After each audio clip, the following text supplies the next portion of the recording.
Wala pang isang linggo mula nang makalaya, pinatay sa pamamaril ang isang lalaki sa Baseco Compound sa Maynila. Ang itinuturong gunman dati raw tumistigo sa kaso ng biktima. Balita hatid ni Jomar Apresto. Dead on the spot ang lalaking ito matapos pagbabarilin sa Baseco Compound sa Maynila. Ayon sa pulisya, kalalaya lang ng biktima nitong nakaraang Biyernes matapos makipag-areglo sa pamilya ng umano'y napatay niya noong Marso. Dahil sa umano'y onsehan sa iligal na droga, ang sospek ngayon sa pamamaril sa lalaki, isa sa mga tumestigo raw noon laban sa kanya. Di umano, itong ating biktima ay pinagbabantaan yung grupo at partikular na po yung isang tao na tumestigo laban sa kanya. Noon pong siya po ay naging sospek. Lumalabas inunahan lang siya nitong sospek. Base sa investigasyon, saktong magkasama ang dalawang sospek at isang testigo na mataan nila ang biktima na naglalakad sa Block 1 sa Gasangan. Dito na umano kumuha ng baril ang isang sospek at inabot sa kanyang kasama na siyang ilang beses namang bumaril sa biktima. Madami po yung kanyang tinamong tama ng bala sa katawan. Nahuli sa follow-up operation ng Baseco Police Station ang sospek na sinasabing nag-abot ng baril sa gunman. Itinanggi niya na sangkot siya sa nangyaring pamamaril. Inuli ako dahil may alam daw ako sa pangyayari na yan. Hindi naman ako bumaril dyan, si James.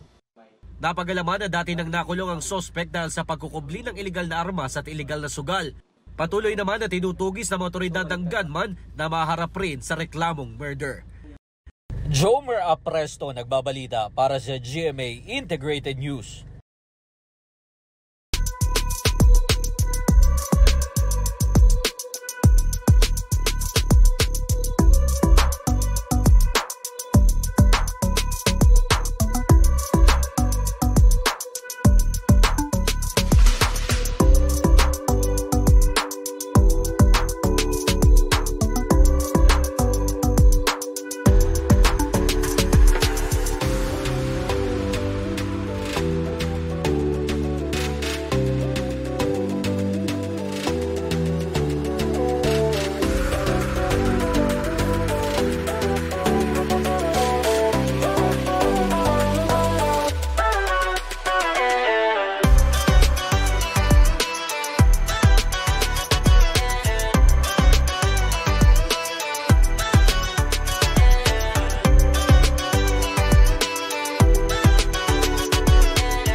Kapuso, alamin ang maiinit na balita. Bisitahin at mag-subscribe sa GMA Integrated News sa YouTube.